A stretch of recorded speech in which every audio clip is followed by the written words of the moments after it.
Oke, makasih Pak Don atas waktunya. Assalamualaikum warahmatullahi wabarakatuh. Waalaikumsalam warahmatullahi wabarakatuh. Oke, selamat siang. Salam sejahtera buat kita semua. Selamat siang Ibu. Oke. Alhamdulillah ya, hari ini kita ketemu lagi di Temu Pendidik KGBN Langkat yang ke-6 ya Pak Doni ya. Ketujuh. Nggak fokus jadinya, moderatornya nggak fokus nih. Kita ketujuh karena gimana nggak fokus, kayaknya grogi lihat para narasumbernya ini lebih semangat daripada moderator. Jadi moderatornya harus semangat juga ini kayaknya sepertinya. Oke, baik, sebelum kita memulai kegiatan pengimbasan ini yang luar biasa biar agar lancar, mari kita berdoa terlebih dahulu agar kegiatan kita nanti sampai sorenya itu berjalan lancar. Oke, saya bawa aja ya. Oke, doa, kita mulai.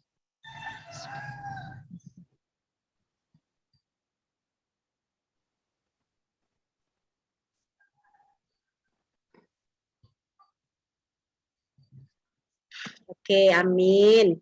Oke, makasih Bapak Ibu. Sebelumnya kita sapa-sapa dulu ya narasumber kita yang kece-kece.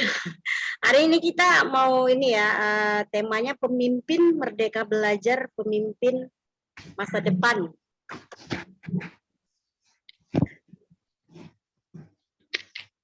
Pemimpin masa depan. Ada Bapak narasumber kita, ada 6 nih.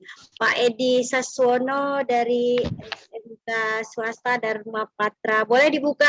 Sekarang kita tes suaranya, mic-nya dibuka aja Pak Edi, nggak apa-apa. Mic-nya. Oke.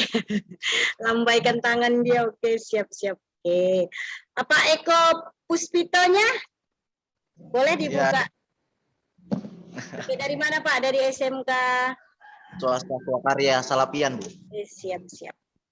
Oke, jelaskan Bu suaranya, Bu. Sangat jelas. Semangat kan Pak? Semangat mau mulai ya? Harus, Bu, harus. Kalau Bapak gurunya udah kayak gini semangat kan bisa kita bayangkan seperti apa siswanya. Oke. Ibu Haryati.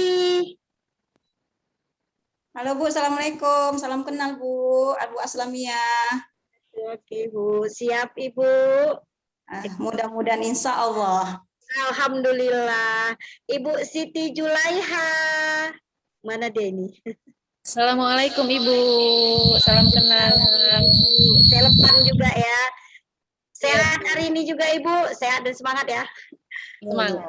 Ternyata harus banyak ini. Siti Maisaroh.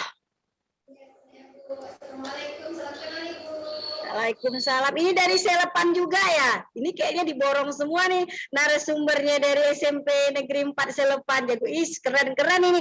Ini Bu Rubiah dari mana Bu Rubiah? Saya Bu dari SMP 4 Selepan. SMP 4 Selepan juga ini. Iya Bu. Serius. Saya baru lihat ini di apanya di coret-coret saya baru sadar SMP 4 Selepan ada 4 narasumber. Kemudian ini kepala sekolahnya siapa Ibu? Untuk 4 Selepan, kepala sekolahnya siapa ini? Adir Bu, Adir kepala sekolahnya. Di balik layar. Keren ya kan, kepala sekolahnya semangat, guru-gurunya semangat. Udah saya bayangkan siswa-siswanya luar biasa juga ya dari semangatnya. Oke Bapak Ibu, ini katanya sih bagaimana menjadi seorang pemimpin yang dirindukan. Kalau bahasa dirindukan itu kan berarti dinanti-nanti, nggak sabar ya.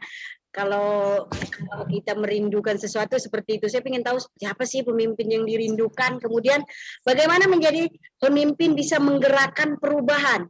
Pemimpin bisa menggerakkan perubahan. Kemudian dan bagaimana menjadi pemimpin yang merdeka. Oke, kita mau tahu nih jawabannya dari beberapa para narasumber seperti apa sih praktik pembelajaran dia, mungkin pengalamannya menjadi seorang pemimpin yang dirindukan dengan lain. Sebelum kita mulai, saya mau nanti, saya selalu kalau menunjuk siswa itu nggak mau saya tunjuk, tapi mereka yang mau saya dulu Bu. Itu salah satu apa saya ya, memotivasi mereka supaya percaya diri. Jadi Bapak Ibu narasumber siap-siap pada saat saya bilang ayo siapa mau duluan, boleh duluan. Nah, namun izin ya buat peserta yang lain, tolong pada saat nanti narasumber kita mau memaparkan materinya, tolong mic-nya ini di-mute ya, jangan dengar suara. Oke, itu mungkin satu. Kemudian jika ada nanti yang bertanya atau mau refleksi di kolom chat, silahkan. Nah, seperti itu. Paham ya Bapak Ibu ya, jelas lah. Oke, nggak sabar kita lagi mau menunggu siapa sih yang pertama ini yang mau tampil. Apa Pak Edi, atau Pak Eko, Ibu Siti, Ibu Haryati, Bu Rubia, ayo. Yang mau boleh langsung hidupkan mic-nya, silahkan, waktu dan tempat 10 sampai 15 menit saja. Ayo siapa?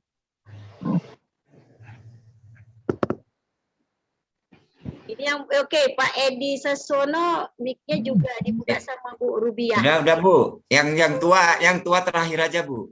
Nampaknya Pak Edi yang paling tua ini. Yang lain gitu. muda-muda semua. Ibu Rubia Putri ya, oke.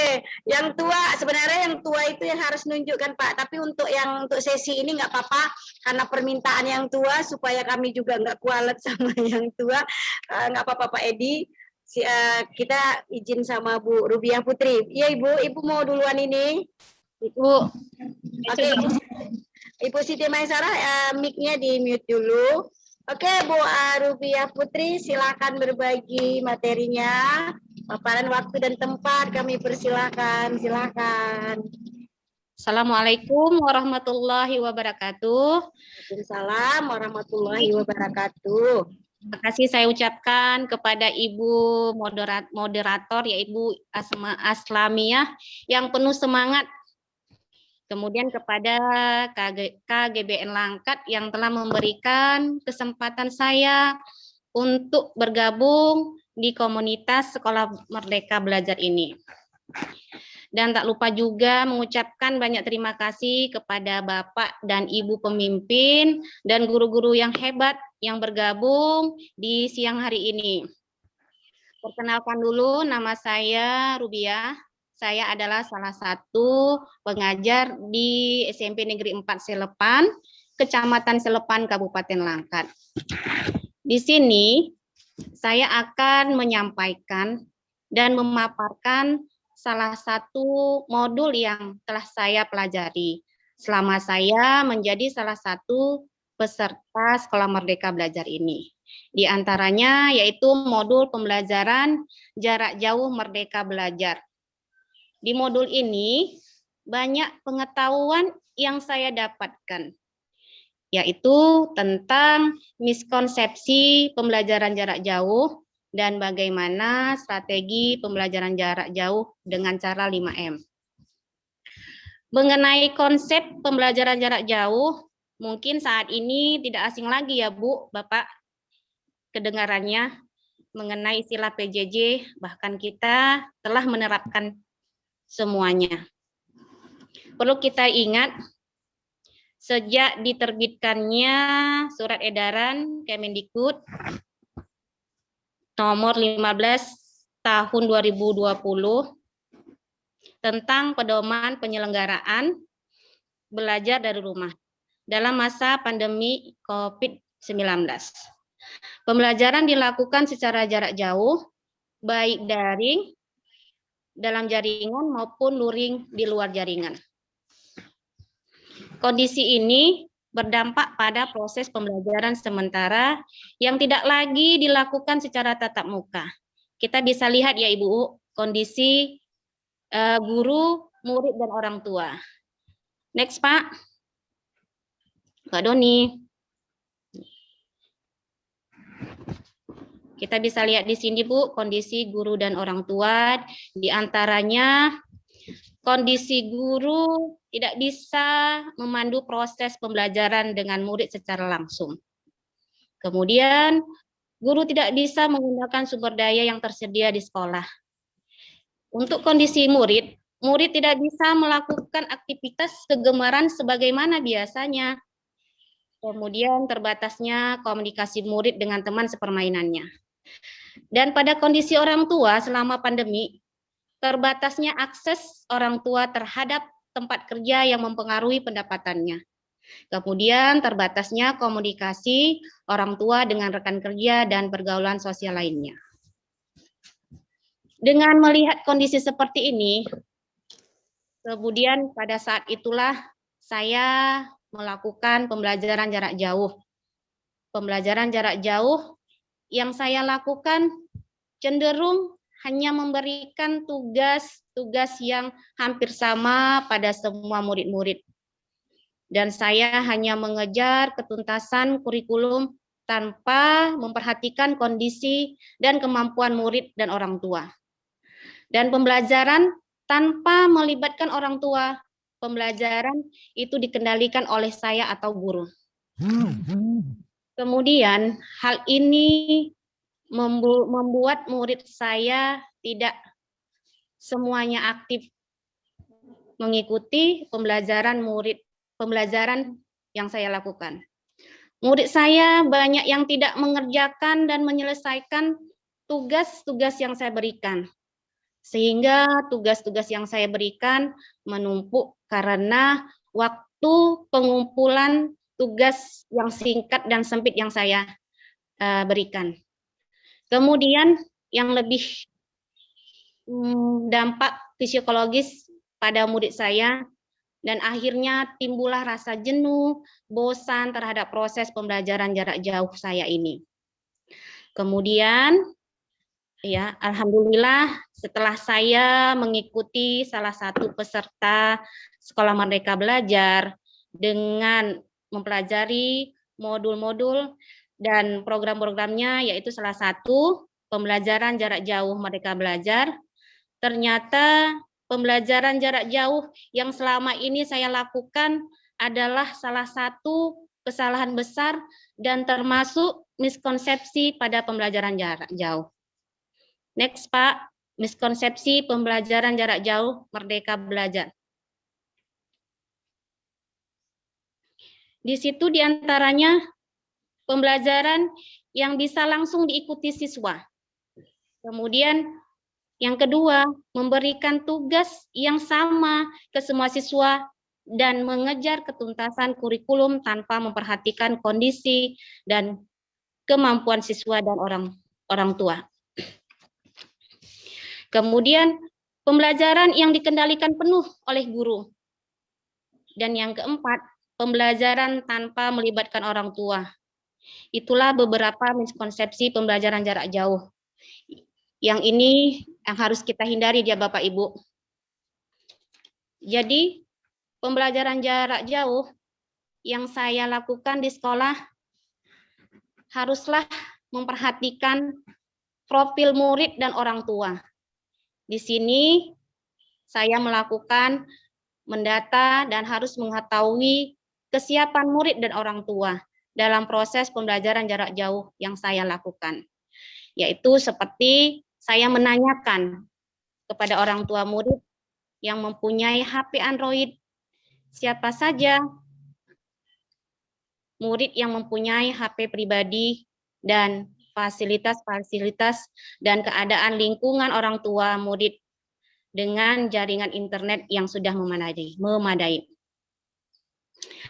Dengan diberlakukannya pembelajaran tatap muka terbatas di sekolah tempat saya mengajar, telah melakukan 2 cara pembelajaran, yaitu pembelajaran tatap muka dan pembelajaran tatap muka terbatas dan pembelajaran jarak jauh melalui daring. Istilahnya blended, Bu. Ya, Bapak Ibu. Di pembelajaran jarak jauh, kami menggunakan di sekolah saya tempat mengajar, kami menggunakan Google Classroom. Di situ saya, guru-guru, dan murid-murid menggunakan akun belajar yang diberikan pemerintah. Saya menggunakannya itu untuk memberikan materi dan tugas-tugas melalui aplikasi tersebut. Tetapi Bu, Bapak Ibu, di dalam pembelajaran daring saya tidaklah selancar yang saya harapkan. Itu karena terkendala beberapa murid tidak mempunyai fasilitas yang memenuhi kebutuhan mereka. Tetapi di sini saya menggunakan pembelajaran tatap muka terbatas. Jadi saya memberikan diferensiasi kepada murid-murid saya, yang memberikan tugas yang berbeda. Jadi murid-murid yang mempunyai, misalnya mempunyai dia handphone, dia bisa langsung mengerjakan tugas-tugasnya melalui handphonenya langsung. Dan apabila murid saya yang terkendala dengan fasilitasnya, saya memberi kebebasan kepada mereka, ya bagaimana cara mereka menyelesaikan tugas-tugas. Saya memberikan kebebasan, seperti mereka, Bu, saya mengerjakannya di buku latihan ya Bu, kemudian saya mengumpulkannya ketika kita bertatap muka. Ya, jadi saya memberikan kebebasan dan diferensiasi kepada murid-murid saya sehingga mereka tetap bisa belajar dengan aktif dan mengikuti pelajaran saya di sekolah. Kemudian dengan tak lupa juga di sini saya menerapkan strategi pembelajaran jarak jauh dengan cara 5M. Next, Bapak. Penerapan strategi pembelajaran jarak jauh. Yaitu tidak lupa yang pertama memanusiakan hubungan. Jadi di sini seharusnya pembelajaran jarak jauh harus memperhatikan kondisi murid dan orang tua. Kemudian kita harus melibatkan orang tua dalam setiap proses pembelajaran dan juga melibatkan orang tua dalam kesepakatan belajar. Yang kedua, memahami konsep. Di sini dalam artian menguasai pemahaman secara mendalam berbagai macam konteks sehingga nantinya ada diferensiasi bukti tugas yang dapat disertai atau disertakan oleh siswa tergantung pada minat dan kesukaan murid. Kemudian yang keempat, membangun keberlanjutan. Itu adalah guru selalu mengadakan refleksi atau umpan balik dengan murid dan orang tua. Dan nanti hasil umpan balik ini bisa dibuat sebagai strategi pembelajaran jarak jauh baru lagi yang lebih menantang untuk murid, guru, dan orang tua. Kemudian memilih tantangan. Tugas kita memberikan diferensiasi sesuai dengan kondisi murid dan orang tua. Jadi kita sesuaikanlah kondisi murid dan orang tua tersebut. Jangan kita yang memberikan semaunya kita. Kemudian waktu pengumpulan tugas kita berikan fleksibel, ya, dan sudah disepakati di awal sebelum proses pembelajaran berjalan. Kemudian murid dapat memilih bentuk tugas sesuai minat dan kebiasaannya. Yang kelima, memperdayakan konteks. Di sini guru juga memanfaatkan semua sumber yang ada selama masa pandemi. Jadi guru itu bisa berinovasi bagaimana memberikan yang terbaik bagi muridnya. Bisa melibatkan sumber daya dan kesempatan komunitas sebagai sumber belajar dan sekaligus berkontribusi terhadap perubahan di dunia pendidikan. Jadi dengan menerapkan strategi pembelajaran jarak jauh dengan cara 5M, membuat jarak jauh bermakna dan menyenangkan dengan tujuan yang ingin dicapai murid. Sehingga murid nantinya tetap mendapatkan haknya belajar tanpa merasa terbebani, Bu. Ya Bapak Ibu, begitu juga orang tua yang kita libatkan merasa tidak harus terbebani juga. Baiklah, itu saja yang bisa saya sampaikan Bapak Ibu. Lebih dan kurangnya saya mohon maaf karena saya lagi tak belajar dan perlu bimbingan dan arahan lagi di dalam mengikuti program Sekolah Merdeka Belajar ini. Semangat, terima kasih. Saya ucapkan Assalamualaikum warahmatullahi wabarakatuh. Waalaikumsalam warahmatullahi wabarakatuh. Padat, ringkas, cepat, lengkap semua Ibu Rubiah Putri. Pembelajaran jarak jauh. Benar yang Ibu bilang tadi ya, pada saat ada peraturan Permendikbud tadi ya, nomor 15 tahun 2020, penyelenggara belajar di rumah masa Covid, daring dan luring itu membuat beberapa guru dibilang kewalahan nggak sih, tapi itu salah satu yang luar biasa perubahan yang luar biasa buat kita guru yang dari tatap muka tiba-tiba kita online jauh. Di mana tadi Ibu bilang kondisi pembelajarannya itu yang masih kita tidak bisa memandu siswa secara langsung, Ya, Bu. aktivitas terbatas kita pun mengumpul sarana di sekolah nggak bisa kita gunakan, siswa dan siswa pun juga aktivitas yang nggak bisa saling interaksi, bahkan orang tua pun komunikasinya pun terbatas, baik dia sesama rekan atau kerjanya yang bahkan ada yang di PHK, Bu, itu memang luar biasa.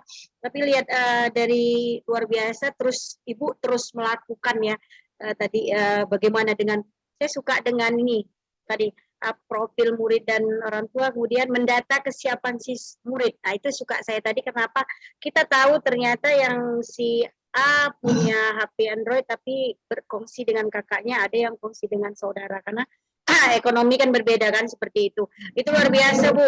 Idenya itu luar biasa kan.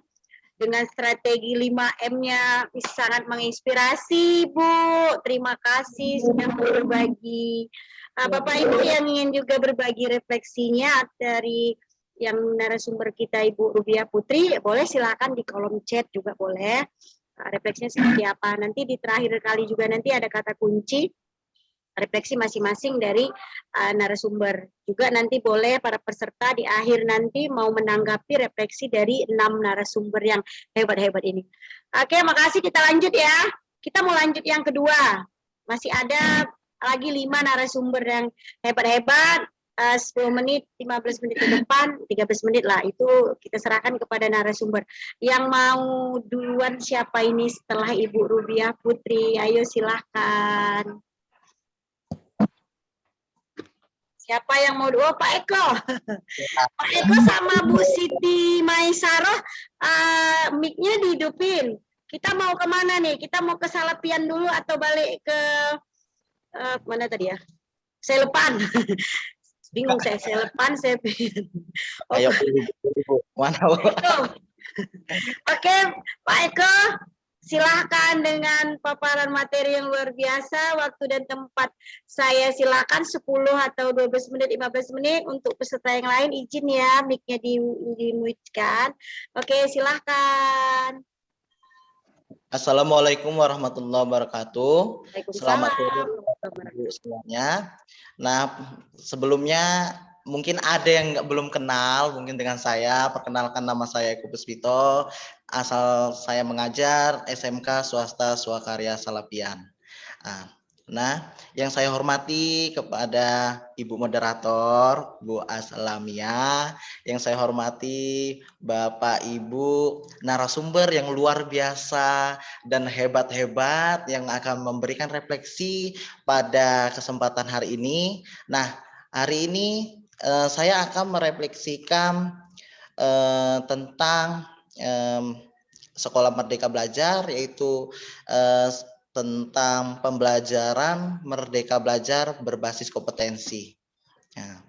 Nah, di pembelajaran Merdeka Belajar berbasis kompetensi, sebelumnya kalau kita pembelajaran Merdeka Belajar berarti ada kaitannya tentang kemampuan merefleksikan atau menyesuaikan pemikiran ataupun perbuatan terhadap suatu pencapaian yang akan kita tujuan dari pembelajaran tersebut. Nah, sebelumnya saya sudah sebagai peserta di Sekolah Merdeka Belajar banyak pengalaman, dan saya pun misi baru termasuk mengajar. Jadi ingin menggali informasi dan pembelajaran bagaimana cara mengajar ataupun praktik baik yang memang sebagai guru yang profesional khususnya. Nah, di sini saya menemukan bahwasannya di Merdeka Belajar ternyata siswa itu harus mandiri mengerjakan tugas belajarnya. Terus gitu siswa juga tahan terhadap suatu kesulitan, dan siswa juga adaptif terhadap suatu perubahan ataupun perkembangan zaman di era modernisasi sekarang ini. Nah, kemarin itu kan ada kita saat belajar ada yang tatap muka, terus gitu daring lagi ya kan Bu, sempet terus tatap muka lagi walaupun terbatas. Sekarang di Salafian ini dipakai gelombang lah Bu ya kan, ngikuti protokol kesehatan khususnya. Nah, kalau dikaitkan berbasis kompetensi berarti kemampuan yang dikaitkan tentang yaitu kayak pemahaman ya kan, pengetahuan, terus itu keterampilan, terus apalagi perilaku dan aksi ataupun tindakan. Nah, di dalam pembelajaran Merdeka Belajar berbasis kompetensi selama ini miskonsepsi yang kita terapkan, khususnya saya sendiri lah sebagai pelajar, khususnya pernah saya mengalami masa lampau saya yang mana saya dituntut ataupun selama ini saya dituntut kalau ketika ujian ya gitu kan. Ketika ujian saya dituntut harus belajar, ya kan? Jadi saya dituntut suruh belajar sama orang tua saya, belajar loh, kalau nggak belajar nanti nilai kamu nol gitu. Jadi di sini kan seakan-akan belajar itu sebagai ujian gitu, bukan ujian itu sebagai belajar gitu. Kebalik gitu miskonsepsi selama ini pemikiran kita gitu. Itulah yang perlu kita rubah mindset kita, khususnya kepada Bapak Ibu sekalian. Itu udah saya alami khususnya ke diri saya Bapak Ibu. Terus gitu setelah saya mengikuti kegiatan sekolah Merdeka Belajar, ternyata mindset saya pun salah seperti itu, dan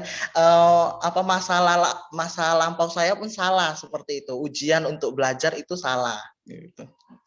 Gitu.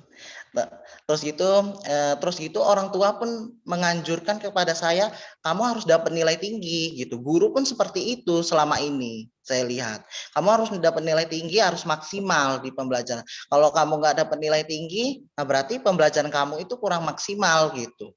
Tetapi sebenarnya bukan seperti itu di pembelajaran berbasis kompetensi, yang mana pembelajaran berbasis kompetensi itu berpusat terhadap kebutuhan siswanya gitu, bukan berpusat pada pemberian materi pengajaran. Selama ini kita dituntut kamu harus mampu ini, kamu harus mampu ini gitu. Ternyata siswa itu nggak semuanya itu mampu loh gitu.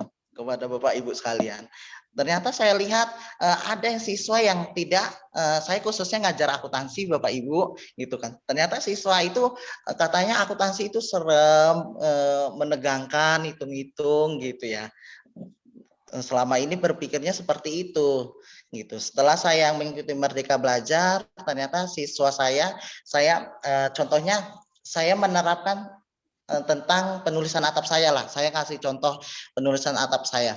Yang mana saya harus menentukan tujuan pembelajaran saya. Apakah tujuan pembelajaran saya yang akan saya capai itu ada kaitannya tentang kayak pengetahuan, keterampilan, dan berkaitan dengan sikap, ya kan Bapak Ibu. Dan bagaimana cara implementasinya dalam kehidupan nyata. Apakah real apa tidak gitu ya. Setelah itu saya mencoba melakukan kayak metode, langkah-langkah pembelajaran. Terus itu saya karena ini udah tatap muka Bapak Ibu, walaupun terbatas saya pakai metode, model gitu. Ternyata yang saya pakai selama ini itu kurang sesuai dan kurang memuaskan. Jadi dari situ saya menganalisis dan saya merefleksi diri, loh, kenapa ya siswa saya itu kok kurang kurang maksimal dalam pembelajaran saya, dan siswa saya itu kok kurang memuaskan dalam hasil pembelajaran, dan tidak ada kaitannya antara pengetahuan terus gitu sikap, keterampilan, nah gitu, tidak ada. Ternyata setelah itu saya berusaha untuk sharing terhadap bersama khususnya guru senior, ya kan Bapak Ibu. Terus itu saya pun berusaha untuk sharing teman sejawat saya, teman kuliah saya gitu yang sudah berpengalaman khususnya, ya kan. Apa sih masalahnya, kenapa saat saya mengajar siswa itu kok tidak memuaskan? Oh ternyata saya introspeksi diri, ternyata model yang saya pakai itu nggak sesuai gitu. Gitu. Selama ini saya hanya kayak menjelaskan, kalian harus punya target, kalian harus bisa mengerjakan ini harus mampu memahami misalnya 3.1, kalian harus memahami pengertian akuntansi, tujuan ini gitu. Ya, ternyata nggak mesti itu gitu loh. Nah, tapi siswa diminta untuk sesuaikan dengan kebutuhannya. Ternyata setelah dianalisis model yang saya pakai kurang sesuai. Jadi saya menerapkan tentang implementasi kehidupan sehari-hari, yaitu tentang model pembelajaran kontekstual. Nah, ternyata siswa itu lebih real. Saya ngasih contoh, misalnya gini, Bapak Ibu. Anak-anak sekalian, ini ada sebuah pulpen, ya kan? Pulpen ini dibeli seharga 2.000, ya kan? Dengan modal uang yang kalian punya itu 5.000. Nah, bagaimana pencatatannya di dalam akuntansi? Nah, gitu ya. Nah, sebagai pencatatannya misalnya 2.000 itu sebagai pengeluaran, ya kan Bapak Ibu. Nah, itu di pengeluaran termasuk apa? Kas sebesar 2.000. Terus gitu modalnya awalnya berapa? 5.000. Jadi 5.000 dikurangi dengan 2.000 yaitu 3.000. Itulah saldonya. Kan gitu ya kan. Realnya seperti itu. Jadi kaitannya ada keseimbangan atau kebalansan antara harta dan modal gitu. Kas itu termasuk harta, itu sebagai pengelompokannya. Nah, mereka jadi sekalian bisa belajar bagaimana mengelompokkannya, terus bisa belajar bagaimana pencatatannya, letaknya gitu. Itulah ternyata siswa saya di saat pembelajaran asik, senang dan terarah, bersyukurnya alhamdulillah gitu. Terus gitu itu contoh ya saat tatap muka gitu. Pas kemarin saya PJJ khususnya pas daring, saya mencoba pembelajaran kayak mana ya selama ini saya nge-share kayak ibaratnya materi kayak PPT, terus itu hanya apalagi ya saya nge-share kayak sebuah video ambil dari YouTube, saya kasih linknya gitu. Ternyata siswa itu bosan loh dengan pembelajaran PJJ yang saya kemarin itu. Ternyata saya berusaha kayak mana, apa ya kira-kira biar siswa itu tertarik di dalam pembelajaran akuntansi saya gitu ya kan. Jadi saya terinspirasi sekarang kan lagi viral tuh, lagi booming, yaitu tentang apa ya, TikTok, ya kan. Nah, saya kaitkan pembelajaran itu dengan TikTok. Ternyata siswa itu asik, senang gitu ya dengan pembelajaran TikTok karena mereka sering melakukannya gitu. Terus itu mereka pun dapat mempresentasikan secara mandiri gitu. Walaupun di rumah kan mereka bisa TikTok itu, terus videonya dikirim dan saya buat reward juga bagi anak-anak saya khususnya pas saat mengajar pas di grup WA. Misalnya kalian buat pembelajaran berbasis TikTok, terus yang mana kalau banyak misalnya viewernya yang lihat, kalian akan saya isikan pulsa sebesar 10.000. Jadi orang itu berlomba-lomba, terus mereka tertarik gitu di dalam pembelajaran saya gitu. Ya bersyukur ada perubahan, terus gitu mereka pun asik saat belajar. Itulah di saat PJJ ya kan. Tadi tatap muka saya menggunakan model pembelajaran. Nah, selama ini model pembelajaran saya itu kurang asik gitu. Nah, sekian pemaparan saya. Semoga bermanfaat dan mungkin saya perlu refleksi diri dan perlu belajar lagi, Bapak Ibu. Saya kembalikan kepada Ibu moderator. Oke, makasih Pak Eko, saya terkesima dan terpesona. Terkesima dan terpesona, kenapa? Bapak nggak menggunakan slide baik, tapi beruntun. Saya suka dengan jujurnya Bapak. Kenapa saya bilang jujur? Yang Bapak hadapin itu mungkin kami sebagian juga menghadapi. Tapi pada saat Bapak bilang, saya selama ini mengajar itu apa yang salah? Selama ini menganggap kalau mindset saya salah, ujian itu belajar ujian untuk belajar itu salah. Bapak berani memaparkan di sini kalau selama ini pembelajaran saya nggak asik, siswa itu nggak antusias gitu kan, mencari dengan guru senior, rekan sejawat, teman kuliah menanyakan kenapa sih nggak bisa, apa salah mode. Ternyata setelah mengikuti kegiatan ini Bapak lebih terbuka, lebih mindsetnya, oh ujian itu bukan untuk belajar, belajar untuk ujian, terbalik ya, suka saya. Kemudian mungkin sedikit refleksi, izin ya Bapak ya, Bapak tadi bilang kan selama ini PPT di-share, kemudian video itu yang di-share, kenapa sih harus linknya guru yang lain yang buat, padahal saya juga guru, saya juga jago loh KineMaster, saya juga jago juga pakai TikTok atau insert. Jadi gini Pak, dalam sebulan ini saya lagi sibuk dengan konten YouTube saya, nanti boleh Bapak Ibu buat Aslamia nanti muncul itu, jangan lupa subscribe, like. Jadi anak-anak saya, anak siswa saya ajari buat sendiri channel. Mereka mengupload sendiri di channelnya itu satu. Kemudian mereka video mentahnya kasih sama saya, itu saya edit, saya buat di KineMaster, itu juga saya share. Dengan saya meninggalkan jejak rekam, bilangkan keren anak ibu udah ngerjakan tugas.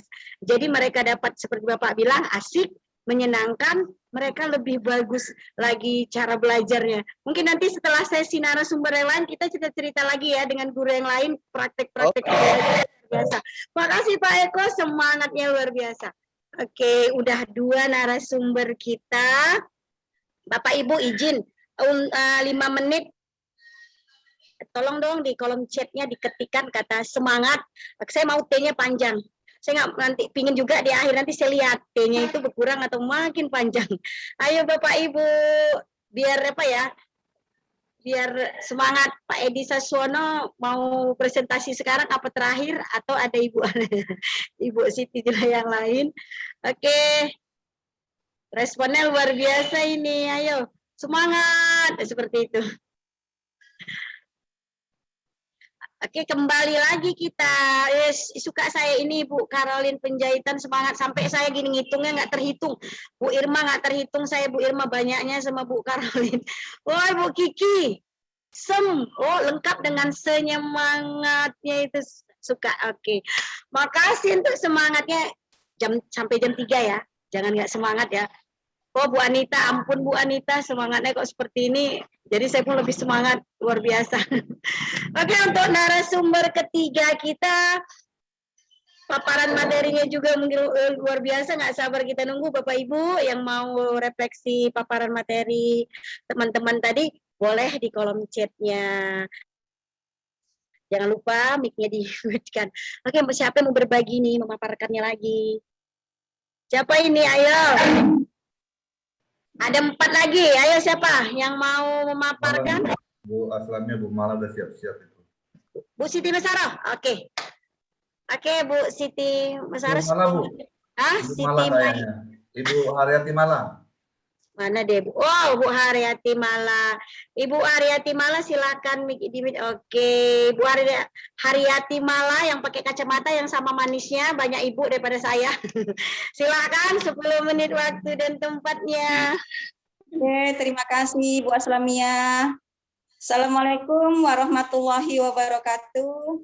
Terima kasih kepada Ibu Moderator, Ibu Aslamia yang telah memberikan kesempatan kepada saya untuk memaparkan salah satu modul yang telah saya kerjakan di Sekolah Merdeka Belajar.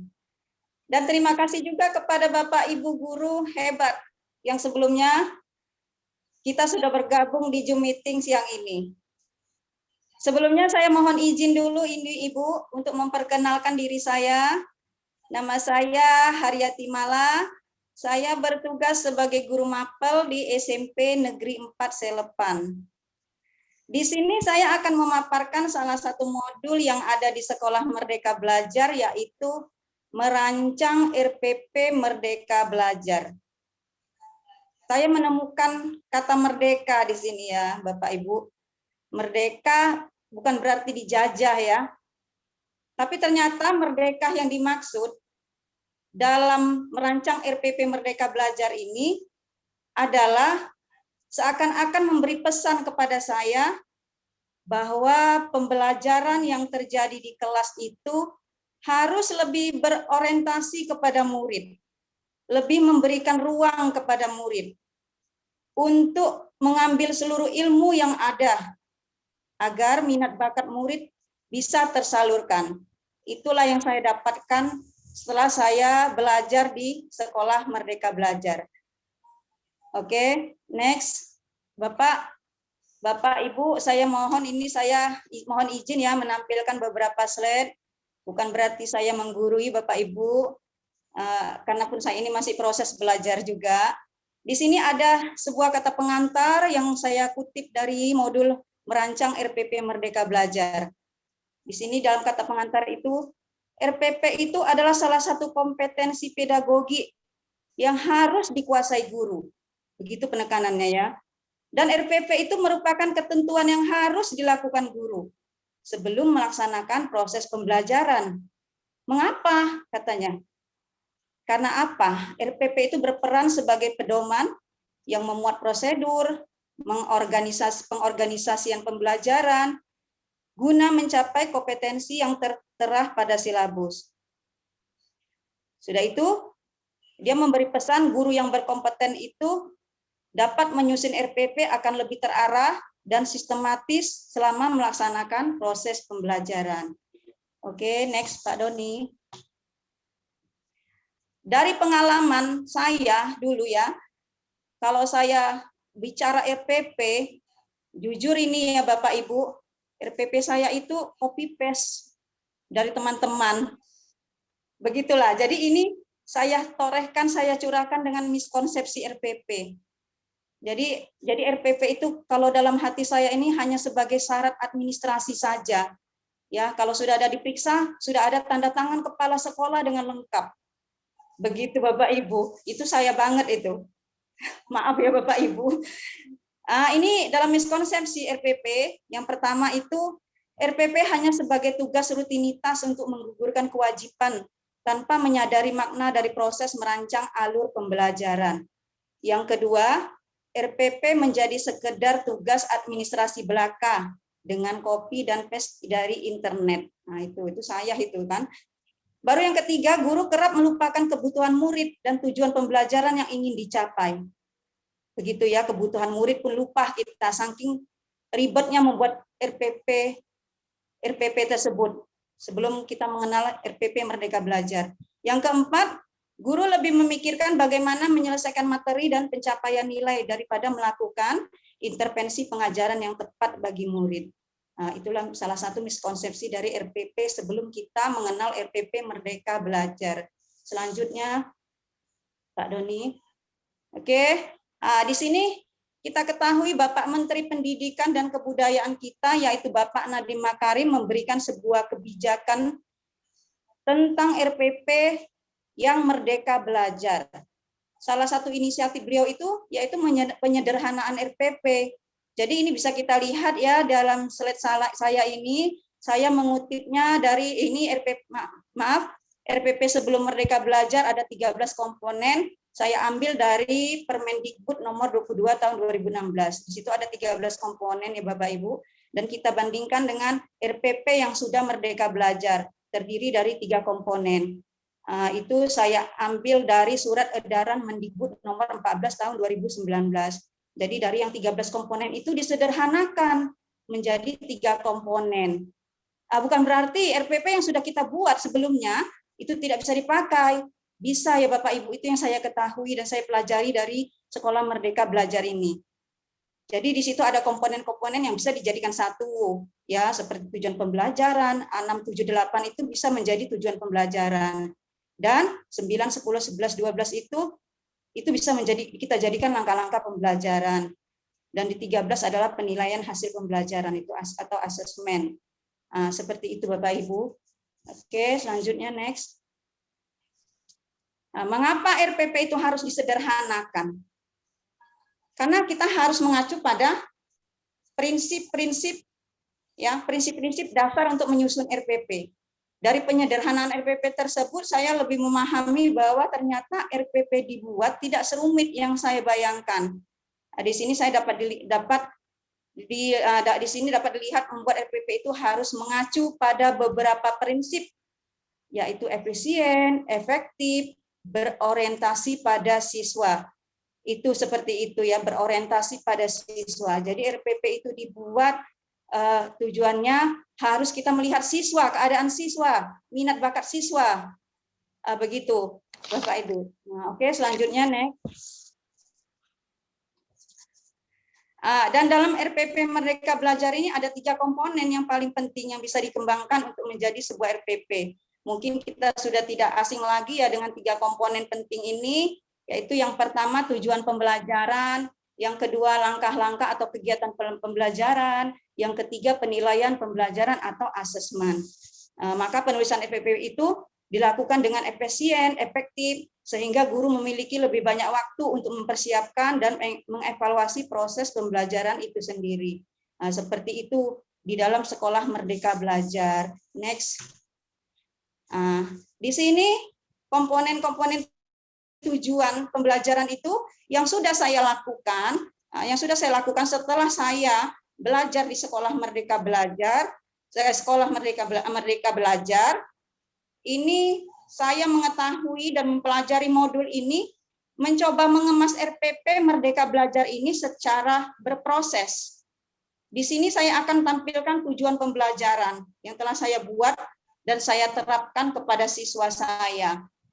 Ini berhubung saya guru mapel matematika ya Bapak Ibu, jadi tujuan pembelajarannya seperti ini ya, contoh tujuan pembelajaran seperti itu. Tapi ini saya bacakan dulu, di dalam menyusun konsep tujuan pembelajaran itu harus ada A, B, C, D ya. A itu audience, B itu behavior, C itu condition, D itu degree, yang mana A itu adalah peserta didik itu sendiri, B itu sikap dalam proses pembelajaran, C itu kondisi pembelajarannya, kondisinya itu bagaimana yang harus kita lakukan, apalagi ini pembelajaran daring dan tatap muka atau blended ya.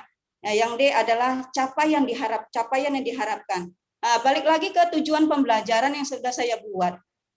Di situ contoh tujuan pembelajarannya saya buat ini materi himpunan ini ya, di kelas 7 bab 2, di situ saya buatkan peserta didik dapat menyebutkan anggota dan bukan anggota himpunan melalui aplikasi Google Classroom dan diskusi daring dengan benar. Karena kami juga masih melaksanakan pembelajaran daring, jadi di sini saya buat daring ini ya. Begitu. Jadi peserta didiknya itu kita masukkan ke audience ya, audience. Nah, begitu. Peserta didik, dan dapat menyebutkan anggota dan bukan anggota himpunan itu kita masukkan ke B, yaitu behavior. Nah, gitu. Jadi melalui aplikasi Google Classroom, jadi keadaannya bagaimana, kondisinya bagaimana, dan kondisi apa. Jadi dia di C itu kita buat condition ya kan, melalui aplikasi Google Classroom dan diskusi daring. Nah, baru degree-nya itu adalah capaian yang diharapkan dengan benar kita buat. Jadi boleh dengan benar, dengan tepat, begitu Bapak Ibu. Jadi tujuan pembelajaran itu juga harus memuat analisis KI, KD, harus memuat identifikasi materi ajar, urutan materi ajarnya, dan menggunakan KKO. Oke, next selanjutnya. Nah, ini kemudian yang kedua, langkah-langkah atau kegiatan pembelajaran. Ini kegiatan pembelajaran ini yang diterapkan di dalam kelas. Nah, begitu Bapak Ibu. Di sini kegiatan pendahuluan. Ini yang sudah saya lakukan, yaitu yang sudah saya lakukan kegiatan di dalam kegiatan pendahuluan itu. Yang pertama ini orientasi peserta didik. Di sini saya melaksanakan kegiatan pendahuluan lebih mengembangkan pendidikan karakter. Sebelum memulai pembelajaran, saya selalu melakukan kepada siswa saya untuk melihat setelah masuk ke kelas ini, maksudnya melihat keadaan sekeliling lingkungan kelas mereka, dekat-dekat tempat duduk mereka itu apakah ada sampah. Itu lebih saya kembangkan kepada pendidikan karakter ya, pengembangan karakter, pengembangan diri. ada sampah atau tidak, sudah bersih atau belum. Setelah itu saya lakukan atau mengajak siswa untuk berdoa.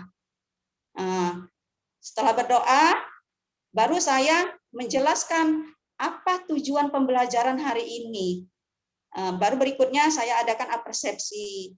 Apersepsi itu pelajaran yang telah dipelajari sebelumnya itu kita kaitkan dengan pelajaran yang baru. Saya lakukan itu dengan tanya jawab kepada siswa untuk mengembalikan gairah belajar mereka, begitu, mengingat pembelajaran yang dulu, yang sebelumnya dikaitkan dengan pelajaran yang akan dilaksanakan, seperti itu. Baru yang ketiga itu memberikan semangat, motivasi itu memberikan semangat kepada siswa. Ini sangat perlu ya Bapak Ibu, karena tanpa motivasi anak-anak pasti akan down juga ya kan. Dia nggak tahu arah pembelajaran harus apa datang ke sekolah ini. Makanya kita harus sering-sering memberikan motivasi kepada siswa kita. Itu yang sering saya lakukan. Yang berikutnya dalam langkah-langkah kegiatan ini ada kegiatan inti. Kegiatan inti yaitu saya lakukan dengan sintak pembelajaran, itu sesuai dengan KI dan KD. Kita dongkrak pokoknya apa kemampuan siswa dalam dirinya itu harus kita pacu. Apa keinginannya, begitu. Juga menggunakan pendidik abad 21 ya. Abad 21 atau 4C yang kita kenal, yaitu critical thinking, kreatif, kolaboratif, komunikatif, seperti itu. Baru kegiatan penutupnya itu saya lakukan kepada anak-anak, yaitu setelah proses belajar mengajar itu terlaksana, saya berusaha membuat kesimpulan bersama anak-anak. Itu apa yang sudah kamu dapatkan hari ini tentang himpunan ini? Apa yang bisa kamu contohkan lagi nanti kalau kamu balik ke rumah itu, oh ini himpunan ini misalnya sebutkan hewan yang berkaki dua, di situ ada ayam, ada iti, ada burung, begitu. Jadi yang bukan himpunan itu bagaimana dan apa itu yang dimaksud dengan himpunan? Nah, itu saya tanyakan sebagai konsep itu ya kan. Baru yang kedua itu refleksi, bentuk refleksi, baru yang kedua evaluasi, dan yang berikutnya adalah tindak lanjut. Tindak lanjut atau umpan balik bisa berupa tanya jawab atau juga tes akhir. Begitu. Oke, next, Pak Doni. Nah, di sini dalam kegiatan pembelajaran itu kita jangan lupa konsep pembelajaran siswa itu harus menyenangkan dan tidak bosan. Itu yang paling penting dalam sekolah Merdeka Belajar ini kalau saya pikirkan ya kan. Itu saya singkat dengan Paikem Gembrot. Mohon maaf ya. Bukan maksudnya ini, jadi ini saya supaya enak aja mengingatnya ya kan. Apa itu Paikem Gembrot? P-nya itu pembelajaran, A-nya itu aktif, I-nya inovatif, K-nya itu kreatif, E-nya itu efektif, M-nya itu menyenangkan, G-nya gembira, B-nya berbobot. Itu dianya. Dengan Paikem Gembrot ini mungkin anak-anak bisa lebih senang lagi. Kita mengadakan pembelajaran di dalam ruang belajar itu harus dengan seperti ini supaya anak-anak tidak bosan, apalagi namanya matematika ya. Ini kalau pelajaran matematika ini sedikit menyeramkan bagi anak-anak, begitu ya kan. Namanya matematika. Jadi image begitu itu harus kita hilangkan. Seperti itu, Bapak Ibu. Oke, next. Berikutnya ini penilaian pembelajaran atau asesmen. Di sini saya melaksanakan penilaian sikap. Penilaian sikap ini selalu saya nilai pada saat proses pembelajaran. Ya, apakah siswa itu aktif dalam mengikuti proses pembelajaran, siswa itu sopan dalam berbicara, itu saya buat penilaian itu di dalam proses pembelajaran berlangsung, yaitu kehadiran apa sesuai dengan jadwal yang ditentukan, yang berikutnya jujur, begitu. Jadi di situ penilaian sikap ada melalui teknik, observasi, penilaian diri, penilaian teman sejawat. Oke, yang kedua yaitu penilaian pengetahuan. Penilaian pengetahuan ini dapat dinilai dengan ya pola daring, pola luring, ya sesuai dengan KI dan KD kita yang sudah kita buat di tujuan pembelajaran tadi. Itu penilaian pengetahuan itu ada tes tulisnya, tes lisan, dan penugasan. Kemudian yang ketiga yaitu penilaian keterampilan. Penilaian keterampilan ini bisa penilaian praktik, penilaian produk, penilaian proyek, dan portofolio. Mungkin hanya demikian aja Ibu moderator. Mohon maaf jika banyak kekurangan karena juga saya masih proses belajar. Terima kasih. Assalamualaikum warahmatullahi wabarakatuh. Saya kembalikan kepada Ibu moderator. Waalaikumsalam warahmatullahi wabarakatuh. Nggak ada kekurangan, Bu. Sangat berlebih sekali. Sistematis, terarah. Saya lihat paparannya lengkap dengan apa ya? Dengan Permendikbudnya yang hanya 13 saja. Yang 3 aja kadang ada yang nggak buat, apalagi yang 13 komponen. Tapi jujur saya suka bahasa Ibu, jujur tadi copy paste itu saya banget katanya. Tapi sekarang kan nggak lagi kan Bu. Oke. Alhamdulillah lengkap dengan prinsip dasarnya, ada komponennya, lengkap. Intinya membuat sebuah RPP itu menyenangkan dan tidak membosankan. Itu udah kata kuncinya, udah mewakili semua. Makasih Bu Aryati, sangat menginspirasi. Di kolom chat pun luar biasa juga teman-teman, refleksinya juga. Oke, sekarang Bapak Ibu ada 3 narasumber, izin ya 10 menit atau apa aja karena nanti habis ini kita ada juga sedikit refleksi, beberapa pemaparan lagi. Siapa mau ini? Pak Edi Saswono? Pak Edi? Siapa yang mau duluan ini? Ayo Pak Edi Saswono. Oke, buka dong. Pak Edi udah bisa ini, ayo. Semangat. Mic-nya dibuka, Pak. Oke. Bisa Pak Edi? Kita mulai sama Pak Edi. Pak Doni, Pak Edi tadi. Bisa, izin. Bu, bisa. Ya, udah ada slide-nya, share screen-nya Pak Doni ya? Ada Bu, ada. Oke, Pak Edi waktu dan tempat 10 menit, saya silakan. Makasih, Bu. Bismillahirrahmanirrahim. Assalamualaikum warahmatullahi wabarakatuh. Terima kasih kepada semua sahabatku, saudaraku yang ada di KBN.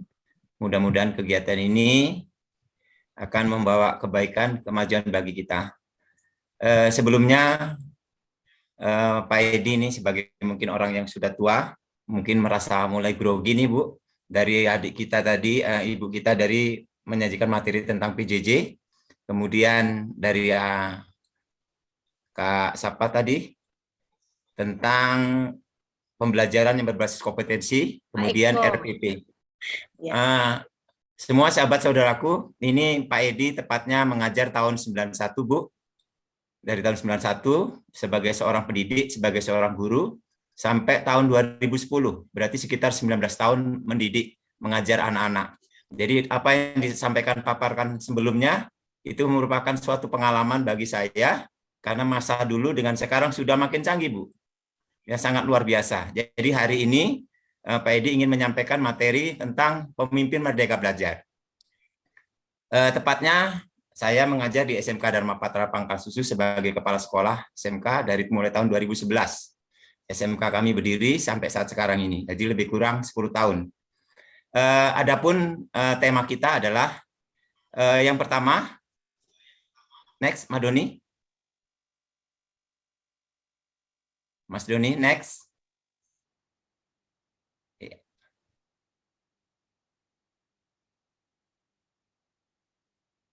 Ya, jadi di Indonesia yang namanya sekolah itu mulai dari TK, PAUD, SD, kemudian SMP, SMA, dan SMK. Jadi ada yang disebut namanya satuan pendidikan sekolah. Nah, pada prinsipnya hari ini Pak Edi ingin menyampaikan secara ilmiah, karena memang pernah ngajar jadi guru IPA, Bu. Saya 10 tahun pernah ngajar IPA. Jadi ingin mencoba bahwa pada hakikatnya kita manusia ini belajar dari mulai tidak bisa menulis jadi bisa menulis. Kita waktu SD dulu bagaimana diajarkan guru. Kemudian yang kedua, merubah dari tidak bisa membaca jadi bisa membaca. Mungkin cara membaca sekarang aja sudah sangat luar biasa. Kemudian yang ketiga, merubah dari tidak mengetahui jadi mengetahui atau paham. Dan yang keempat, pada intinya setiap kita punya keterampilan. Jadi dari mulai yang nggak terampil menjadi terampil atau skill. Lanjut Mas Doni.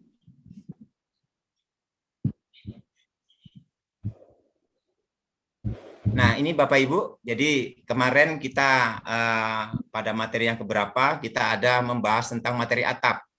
Jadi kita hubungkan di dalam metode ilmiah itu ada merumuskan masalah, mengumpulkan data, membuat hipotesa, kemudian membuat eksperimen baru menyimpulkan.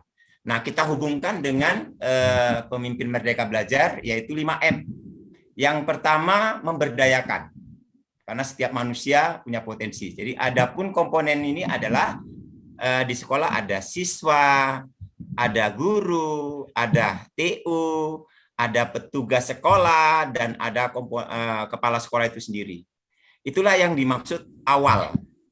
Jadi dari awal ini tentu kita akan menghadapi tantangan. Nah, tantangan ini mau kita apakan? Ibaratnya kalau kita dilempar batu, batunya itu mau kita apakan? Kalau kita kumpulkan, ini akan menjadi suatu fondasi. Jadi di sekolah itu pasti ada riak-riak. Makanya di sini memilih bahwa kepala sekolah harus memiliki wawasan yang luas untuk bisa membaca, mempelajari perbedaan menjadi suatu kesamaan yang tidak terpisahkan. Jadi kalau dihubungkan dengan konsep ilmiah, diperbandingkan, dalam warga sekolah, siswa itu ada yang bandel, ada yang patuh, ada yang baik. Bagaimana disinilah kemampuan kepala sekolah untuk membina anak-anak. Termasuk warga sekolah adalah guru. Karena perbedaan itu adalah suatu anugerah dan perbedaan itu harus kita kelola. Kemudian yang kedua adalah aksi. Bagaimana seorang kepala sekolah, pemimpin di sekolah itu adalah memanusiakan. Ya, memanusiakan artinya kepala sekolah harus mampu mengamati, mempelajari, mengevaluasi, menilai, dan akhirnya memberikan reward kepada siswa yang berprestasi, guru, TU, serta petugas. Dan ini sudah kita lakukan, Bu, di sekolah. Setiap siswa yang berprestasi itu kita berikan reward. Beasiswa kalau juara 1 itu 6 bulan uang sekolah. Kemudian kalau juara 2, kita berikan reward itu 5 bulan. Kemudian kalau misalnya juara 3 itu 4 bulan. Itulah bukti bahwa seorang kepala sekolah memberikan reward, termasuk gurunya. Bagi guru-guru yang punya prestasi, maka kita akan berikan reward dalam bentuk penghargaan yang lain, misalnya dalam bentuk pelatihan.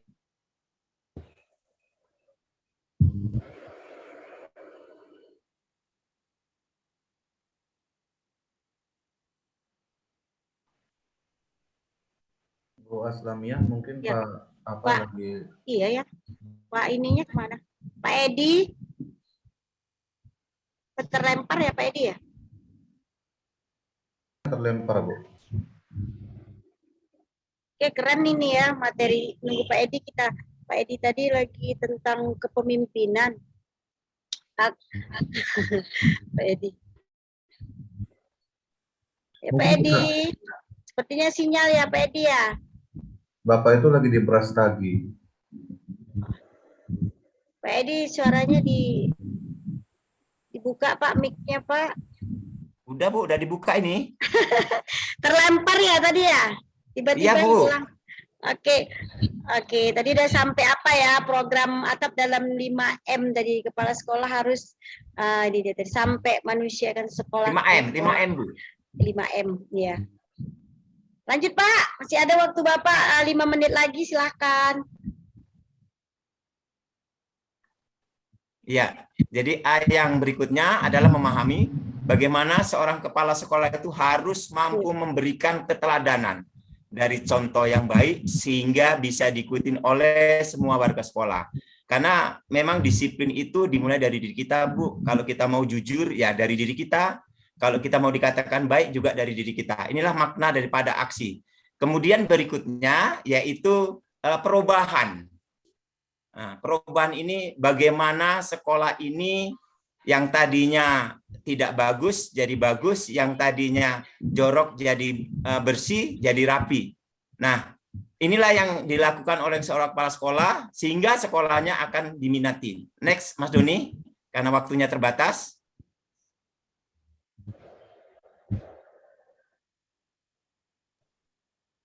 Ini kita slide yang berikutnya, Pak. Langsung Ya, sekian. next, Mas Doni. Mana Pak Edinya? Oke, Pak Edi lanjut. Yang ini, Pak Edi. Wow, ini contoh. Keren Edi. ini ya. Pak Edinya ini ya, terlempar atau sinyal sepertinya. Padahal ini keren ini, ada di Bukit Kunci ini dari tahun 1980. Pak Edinya terpelanting juga lagi ya? Sepertinya. Iya, sepertinya sinyal di sana. Luar biasa, Pak Edi, luar biasa pemaparannya Udah masuk terlempar lagi, lagi. udah masuk lagi Bu, udah masuk. Ah, Mas. Pak Edi, mic-nya dibuka, Pak Edi. Itu masih nggak dengar kayaknya, Pak Don. Oke, dengar. Ini galeri-galeri ya, Pak Don ya. Buka satu-satu, Pak Don ya. Luar biasa. Pak Edi, silakan Pak Edi. Mic-nya jangan lupa di open mic-nya, jangan ditutup. Nggak dengar suaranya. Ini kita lihat aja Bapak Ibu ya. Mungkin Pak Doni bisa lanjut terus. Apa? Slide-nya mungkin sebentar. Tunggu Pak Doninya. Pak Edinya udah muncul tapi masih belum apa ya? Nggak gerak ya. Nggak gerak. Gangguan Nggak gerak Pak. itu. Sinyal Gangguan itu. sinyal. Sinyal di daerah Pak Edinya ini. Dari kemarin memang sinyal kita bermasalah. Ini tahun 90-an. Bapak Ibu lihat ya, sementara Pak Edinya masuk lagi, kita ini sepertinya perubahan dari tahun ke tahun di sekolah Pak Edi ya, ini tahun 90-an. Pak Doni, tahun Pak Doni waktu SMP masih pakaiannya seperti ini ya.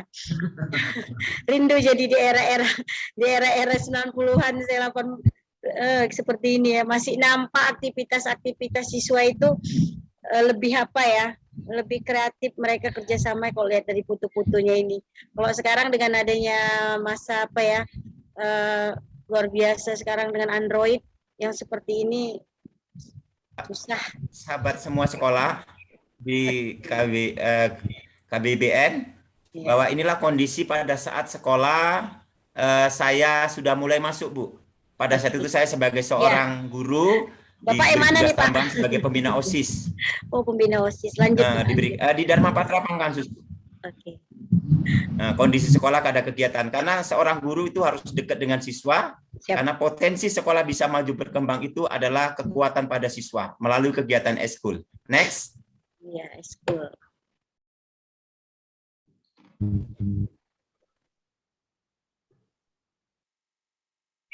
Lanjut Pak Edi, suara sinyal Pak Edi ini tahun 2000 sampai 2010.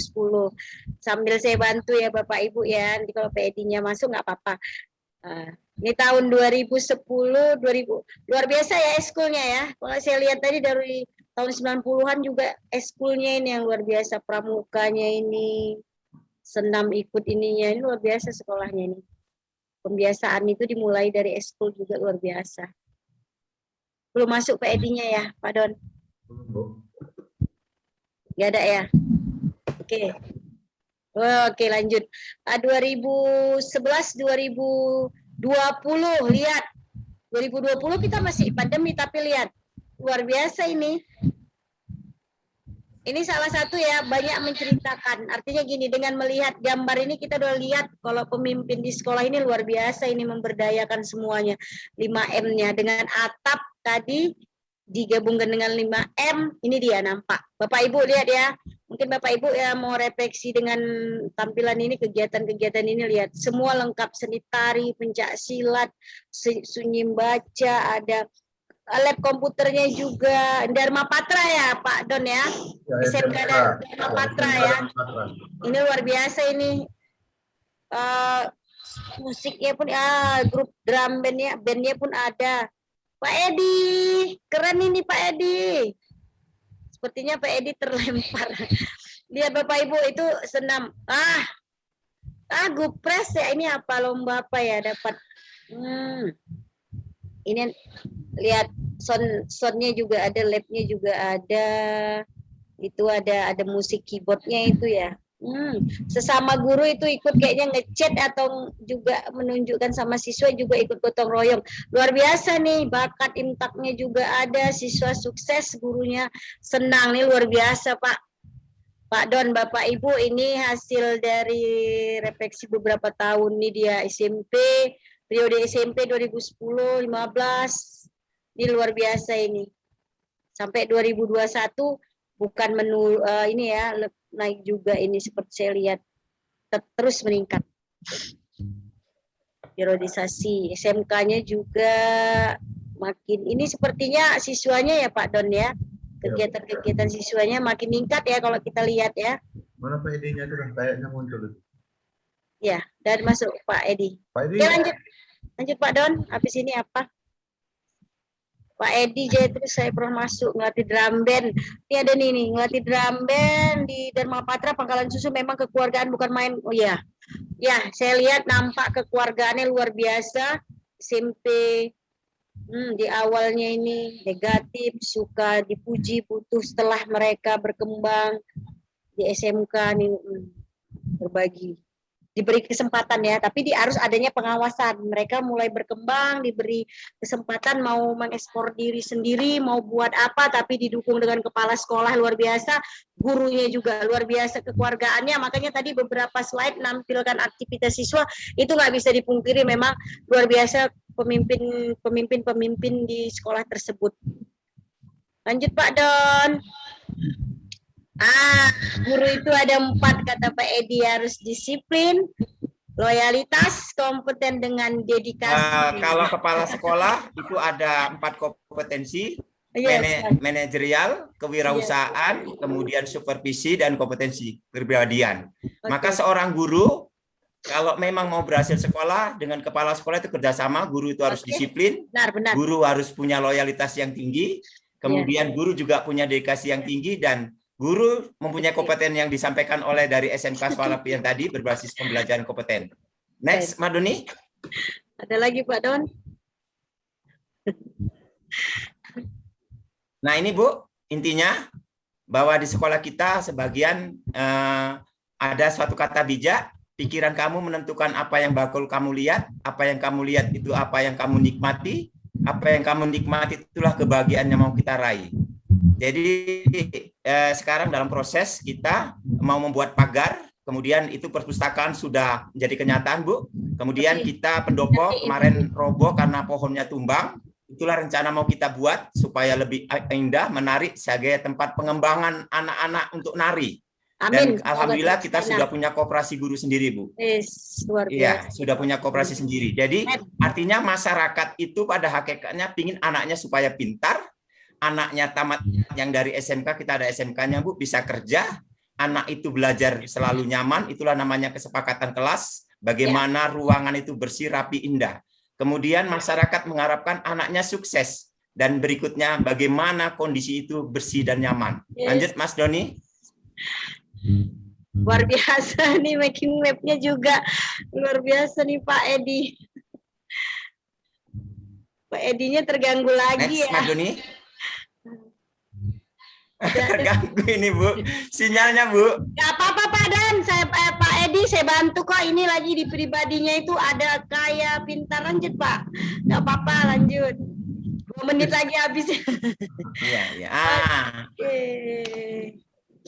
Habis. Jadi itulah Bu, mudah-mudahan bermanfaat. Kapan suatu saat nanti kita bisa bertemu dalam suatu ada silaturahim. Siap. luar biasa Pak Edi. Saya ingat pertama kali di awal saya suruh. Makasih Mas Doni. Iya Pak, ya. Makasih Mas Doni. Iya Pak, ya. Ya. Jadi sebagai tambahan Mas Doni, ada lagi. Kondisi murid kita Bu saat sekarang ini SMP dan SMK 786. Satu atap SMP dan SMK menjadi satu kesatuan utuh. Oke, baik, makasih Pak Edi. Paparannya. Ya, makasih Bu, faktor sinyal semuanya. Paparannya luar biasa. Di awal tadi saya dengar yang tua, saya grogi, yang tua nanti aja. Pada saat Bapak maparkan itu lebih dari segalanya Pak. Tekoper dari bawah ke ini, saya pun nggak seperti itu. Bu, yang terakhir Bu, saya ingin itu? membuat gembira. Ingin membuat gembira. Jadi di sekolah kami ada namanya yel-yel yang membuat anak itu gembira. Perguruan Dharma Patra, sekolah yang ku cinta. Perguruan Dharma Patra, sekolah yang ku bangga. Ada 5 prinsip yang harus dipatuhi. Patuh guru, berakhlak mulia, berprestasi, disiplin, juara. Yes. Terima kasih semuanya. Sukses selalu. mengingatkan ya ke siswa untuk sekolahnya luar biasa. Terima kasih Pak Edi, paparan luar biasa, luar biasa. Saya bilang luar biasa, semua luar biasa, semua luar biasa. Ada waktu kita, Pak Doni, ya 20 menit lagi ya Pak Don ya. Jadi Bu Siti Maisaro dengan Bu Siti Julaiha berbagi waktu, izin ya ibu-ibu narasumber yang luar biasa. Jadi ini siapa duluan ini Pak Don, Bu Siti ya. Ada 2 lagi. Oke, Bu Siti Maisaro. Assalamualaikum warahmatullahi Oh, Bu siap. Oh, Ibu Siti Julaiha, oke, silahkan. Bismillahirrahmanirrahim. Assalamualaikum warahmatullahi wabarakatuh. Waalaikumsalam warahmatullahi wabarakatuh. Allah, salawat dan salam kepada Nabi Muhammad Sallallahu Alaihi Wasallam. Saya ucapkan kepada Ibu Moderator yang telah memberi kesempatan kepada saya untuk memaparkan pengimbasan saya. Terima kasih juga yang sebesar-besarnya yang tak terhingga kepada semua yang terkait, aplikasi sekolahmu, Sekolah Merdeka Belajar, panitia KGBN yang sudah memberi kesempatan kepada saya untuk melakukan pengimbasan ini. Perkenalkan, nama saya Siti Julaiha. Saya dari SMP Negeri 4 Selepan, Kabupaten Langkat. Di sini saya akan membawakan materi asesmen formatif untuk Merdeka Belajar. Saya akan menceritakan praktik baik dari modul ini. Pada awalnya, strategi dan metode mengajar saya yang monoton dan kaku, yang fokus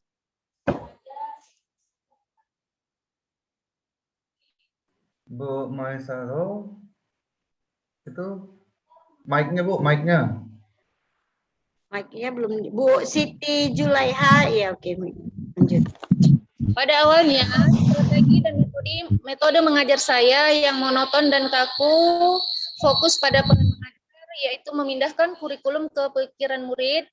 Setelah menjelaskan materi dan menganggap semua murid-murid paham dengan materi yang sudah saya jelaskan, maka saya langsung memberikan tugas atau asesmen kepada murid. Saya berkata, kerjakan asesmen ini dalam waktu 30 menit. Kalau sudah selesai, kumpulkan di atas meja, kemudian minggu depan kalian bisa melihat hasilnya. Kemudian, tantangan saya melihat murid tidak bersemangat karena setelah mencatat, menjelaskan, pasti ada soal. Mencatat, menjelaskan, pasti ada soal. Dan setelah soal itu harus dikerjakan tepat waktu dan sesuai dengan yang diinginkan guru, apalagi ketika saya melihat hasil asesmen atau penilaian yang saya dapat itu rendah, maka saya akan berpikir betapa bodohnya saya, dan saya merasa sedih dengan hasil yang tidak mencapai KKM tersebut. Kemudian, setelah saya belajar asesmen formatif untuk Merdeka Belajar ini, tidak terbatas pada tes atau ujian saja, namun asesmen formatif ini bisa melibatkan berbagai strategi yang seru dan bermakna bagi murid, memberikan motivasi dan umpan balik kepada murid, agar murid lebih bersemangat di dalam belajar.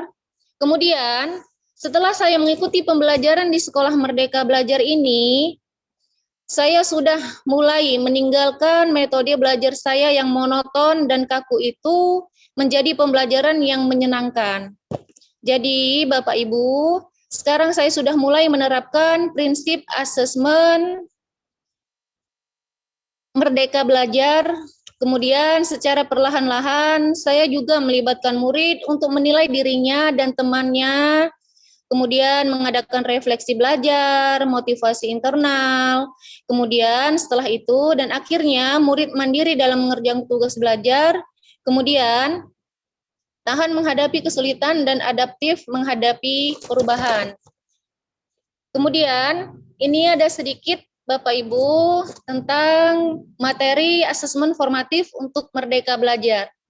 Asesmen formatif merupakan asesmen untuk belajar dan asesmen sebagai proses belajar yang melibatkan murid untuk menilai dirinya dan teman. Asesmen formatif bertujuan untuk mendapatkan informasi sehingga guru bisa melakukan rencana tindak lanjut, monitoring, dan koreksi mandiri terhadap proses belajar. Next, Pak. Next, Pak. Ini, Bu. Pak. Selanjutnya, prinsip asesmen formatif, yaitu yang pertama bersifat konstruktif, kemudian yang kedua mengenal tujuan belajar dan kriterianya, ketiga membantu murid untuk memperbaiki diri, yang keempat mengembangkan kemampuan murid menilai diri dan teman, 5 melihat setiap pencapaian tujuan belajar, 6 pendorong motivasi, fokus pada proses belajar murid, bagian dari rencana pengajaran, kemudian inti dan praktik belajar dan mengajar di kelas, selanjutnya salah satu keterampilan dan profesional guru. Next, Pak.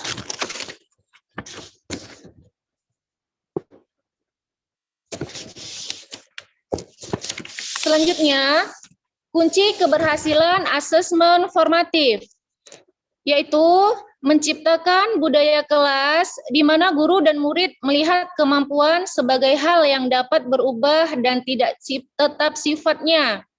Selanjutnya, melibatkan murid dalam merencanakan konten dan konteks yang sesuai dengan tujuan belajar. 3, menjelaskan dan melibatkan murid dalam diskusi mengenai tujuan belajar, sehingga murid merasa memiliki proses belajar dan memahami kriteria untuk mencapai tujuan. Keempat, merencanakan dan menghadirkan pola komunikasi dialogis dengan melibatkan pertanyaan-pertanyaan yang bermakna. 4, melibatkan murid dalam diskusi dan analisis mengenai kriteria keberhasilan dan bagaimana cara baik bagi mereka untuk mencapainya. 5, melatih murid untuk mendapat mengevaluasi diri sendiri dan teman. Selanjutnya, memberikan kesempatan untuk mereview dan memberikan umpan masih dari guru ke murid mengenai pencapaian dan hal yang masih harus diperbaiki. Next, Pak.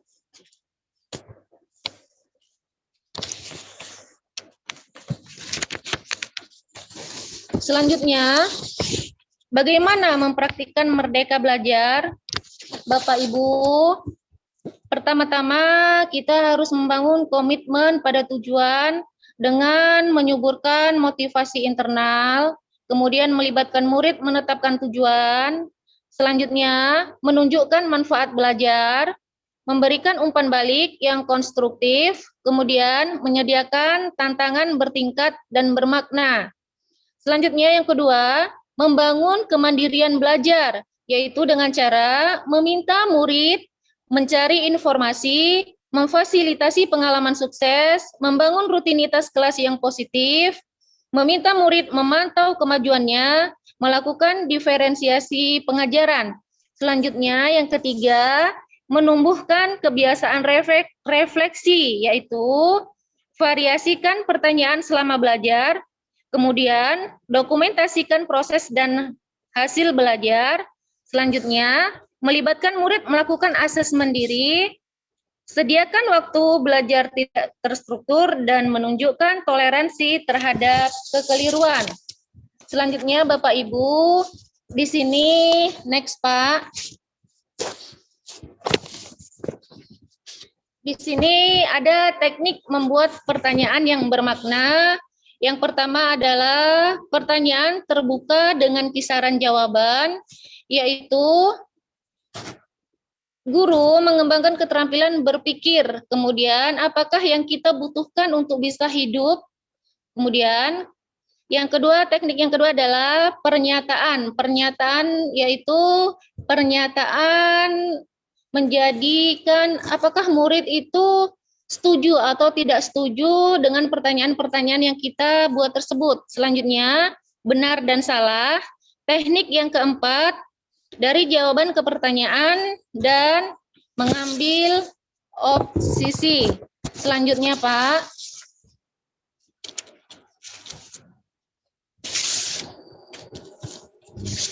Di sini ada beberapa kesimpulan yang bisa kita ambil. Yang pertama, asesmen formatif tidak selalu dilakukan dengan cara memberikan tes. Yang kedua, asesmen formatif dapat terintegrasi dengan aktivitas belajar yang sedang dilakukan. Yang ketiga, asesmen formatif butuh direncanakan dan terstruktur. Kemudian yang keempat, ada berbagai cara yang bisa dilakukan untuk melakukan asesmen formatif sesuai dengan tujuan dan kebutuhan belajar. Yang kelima, asesmen formatif sebisa mungkin harus cepat diketahui hasilnya. Jadi jangan sampai murid menunggu lama hasil dari asesmen formatif tersebut. Kemudian yang keenam, apapun kegiatannya, jangan tinggalkan diskusi untuk menyampaikan umpan balik.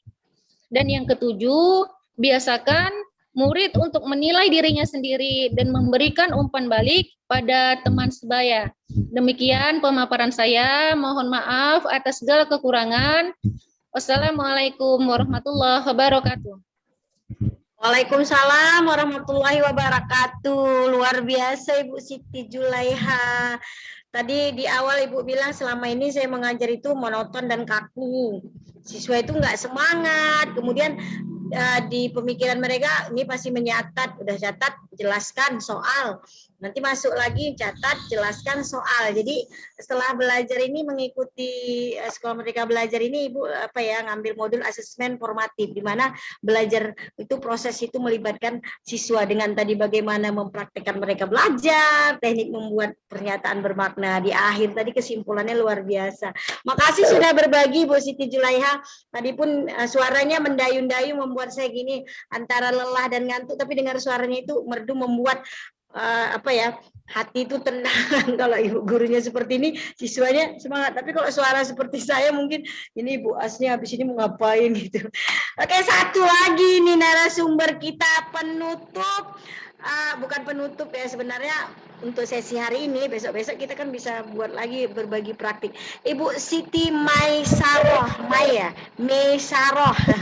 Ini kalau Ibu Siti kebanyakan Siti nih kayaknya di tempat Pak Doni ini, Siti Julaiha, Siti Maisaroh, Siti banyak, Siti Julaiha, keren-keren namanya. Oke, Ibu 10 menit ke depan waktu dan tempat saya berikan. Terima kasih. Lanjut Ibu. Assalamualaikum warahmatullahi wabarakatuh. Waalaikumsalam warahmatullahi wabarakatuh. Perkenalkan, nama saya Siti Maisaroh. Saya mengajar di SMP Negeri 4 Cailepan sebagai guru mata pelajaran. Alhamdulillahirrahmanirrahim, puji syukur kepada Allah Subhanahu wa Ta'ala yang masih memberikan kita semua banyak nikmat sehingga sampai hari ini kita masih dapat berkomunikasi melalui komunitas guru belajar nasional. Muhammad. Pertama, pada kesempatan ini izinkan saya mengucapkan terima kasih kepada Bapak Kepala Sekolah kami, yaitu Bapak Doni, karena beliaulah saya dan rekan-rekan saya satu sekolah mengenal dan mendapat siswa sekolah Merdeka Belajar. Pada pertemuan kita kali ini, saya akan merefleksikan mengenai pembelajaran berbasis kompetensi. Seperti yang telah disampaikan Bapak Eko dari SMK Swakarya Salapian. Next, Pak. Jadi pembelajaran berbasis kompetensi adalah suatu ide di mana murid mendapatkan gambaran besar tentang pemahaman dengan ciri orang yang memiliki kompetensi, bertambahnya pengetahuan, pemahaman, keterampilan, perilaku, dan melakukan aksi. Ini adalah menurut Kiza Armour dalam Edutopian Organisasi. Kiza Armour adalah suatu organisasi yang bergerak di bidang pendidikan yang menaungi pendidikan dari tingkat dasar sampai perguruan tinggi. Jadi, seseorang itu dikatakan kompeten apabila dia memiliki pemahaman dan dapat diterapkan dalam konteks kehidupan nyata. Hal ini sesuai dengan panutan kita dalam bidang pendidikan yang telah mempunyai semboyan Tutburi Handayani, yaitu Bapak Ki Hajar Dewantoro. Dalam bukunya yang berjudul Pemikiran, Konsepsi, Keteladanan, Sikap Merdeka, dan beliau menjelaskan bahwa pendidikan tidak hanya memberi ilmu atau pengetahuan, namun juga memberikan kecakapan kepada anak-anak. Next, Pak. Berikut saya akan menampilkan sebuah infografik dari pembelajaran kompetensi. Dari pembelajaran kompetensi itu, apa sih tujuan pendidikan yang mau kita dapatkan? Jadi dari kompetensi itu akan tampak pada penalaran murid dan tercermin kepada kemandirian murid, sehingga murid dapat menghadapi kehidupan dan mampu menyelesaikan setiap ujian. Ujian bukan hanya ujian di sekolah, tetapi ujian-ujian kehidupan yang real dalam kehidupan sehari-hari. Sehingga terwujud ujian yang bermakna. Begitu. Oke, next Pak. Nah, pada kesempatan ini juga ada di depan kita sebuah pemaparan antara kompetensi atau konten. Nah, di sinilah terdapat miskonsepsi yang selama ini telah kita pahami selama bertahun-tahun, khususnya untuk diri saya sendiri pribadi, sebelum mengenal Merdeka Belajar ini, di mana kompetensi itu akan tampak pada konten, di mana kompetensi itu biasanya kita kenal hanya berpusat kepada materi pembelajaran. Murid hanya diberikan materi, kemudian kuis, pertanyaan sesuai dengan tes atau topik yang kita berikan. Dan murid-murid dituntut mampu melampaui nilai di atas KKM. Dan kompetensi hanya berorientasi pada nilai akhir.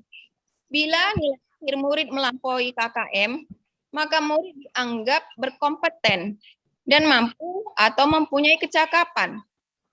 Tapi bila tidak melampaui KKM berarti anak-anak dikatakan, oh ini si A ini tidak mampu atau tidak cakap. Nah itulah selama ini miskonsepsi yang selama ini kita ketahui. Atau memang itu yang saya pahami. Si A menurut saya tidak kompeten dalam materi pembelajaran ini. Nah itulah yang harus kita ubah. Nah setelah mengenal Merdeka Belajar, inilah kompetensi itu berpusat kepada kebutuhan, kepada pemahaman konsep, dan berpusat pada kehidupan nyata. Sebagai contoh, saya mulai belajar menerapkan sekolah Merdeka Belajar dalam kelas, walaupun masih dalam beberapa tahap pembelajaran, dan kadang berhasil, kadang tidak. Wajar, namanya masih belajar dan ini masih baru penerapan awal. Tapi alhamdulillah sudah ada perubahan, insya Allah dari diri saya juga dalam semua teman-teman rekan-rekan saya. Sebagai contoh, saya sajikan satu topik, misalnya budidaya ikan air tawar. Langkah awal yang saya sajikan adalah dalam bentuk tanya jawab pada untuk mengetahui kemampuan awal siswa. Kemudian dari daftar pertanyaan ini sesuai dengan tujuan asesmen yang ingin kita capai. Setelah itu kita mau apa sih dari kompeten, dari konten yang atau pembelajaran yang kita sampaikan kepada murid, kita mau apa sih gitu. Kita tujuannya mau apa? Setelah itu kita kembangkan menjadi kompetensi yang sesuai dengan minat dan bakat siswa. Di mana siswa yang mempunyai bakat melukis atau menggambar, kita berikan tugas melukis sesuai dengan konteks. Dan kita berikan tugas kepada siswa yang lain yang mempunyai penalaran yang lebih baik untuk membuat presentasi mengenai manfaat atau kandungan nilai gizi dari jenis ikan tertentu misalnya. Jadi kita sajikan dalam bentuk kelompok. Jadi dalam satu kelompok itu ada minat dan bakat siswa yang berbeda-beda. Tadi sebagai contoh ada minat bakat siswa yang suka melukis atau menggambar. Ada beberapa siswa yang tidak suka menggambar tapi mempunyai penalaran, kita gabungkan menjadi satu, maka di situ terjadilah seperti diferensiasi pembelajaran. Jadi dengan satu topik pembelajaran, kita dapat menerapkan beberapa modul Merdeka Belajar. Karena pada sejatinya, Merdeka Belajar itu tidak dapat dipisahkan antara satu modul dengan modul yang lainnya. Dari satu contoh topik yang saya sampaikan tadi, dapat menerapkan kesepakatan kelas, pembelajaran yang berdiferensiasi, sehingga siswa mampu mempunyai kecakapan atau kemampuan yang sesuai dengan diri mereka. Jadi siswa mampu merefleksikan diri, melihat diri sesuai dengan kekuatan, kelemahan yang dimiliki siswa, dengan tetap mengedepankan 3 pembelajaran, yaitu kurikulum, asesmen, dan pembelajaran itu sendiri. Dan tidak lupa menjunjung prinsip 5M. Nah, ini dia prinsip 5M. Sepertinya prinsip 5M ini memang di setiap modul ini menjadi primadona atau favorit karena ini mewakili semua. Jadi dengan 5M dan beberapa kata kunci lain dari Sekolah Merdeka Belajar ini, maka pembelajaran yang kita terapkan kepada anak-anak kita insya Allah akan berjalan lebih baik. Saya kira sekian refleksi dari saya. Lebih dan kurang mohon maaf. Terima kasih. Dan saya sudahi dengan wabillahi taufiq wal hidayah. Assalamualaikum warahmatullahi wabarakatuh. Waalaikumsalam warahmatullahi wabarakatuh, Bu Siti Maisarah ya. Dengan pembelajaran berbasis kompetensi ya tadi ya, luar biasa ya, memberikan ide gambaran tentang bagaimana sih pemahaman itu dengan jadi memiliki kompetensi. Kemudian tadi ada kompetensi itu beda dengan konten, harus ada tujuan esensial pendidikan. Luar biasa paparannya Ibu Siti Maisarah. Oke Bapak Ibu, dengan tadi Bu Siti Maisarah berarti hari ini udah ini ya narasumber yang hebat-hebat, yang luar biasa, udah memaparkan materinya yang sangat luar biasa. Nah, jadi Pak Don masih ada waktu kan Pak Don? Ada pengawas Bu Tiomas, pengawas kami mungkin ada memberikan masukan. Oke.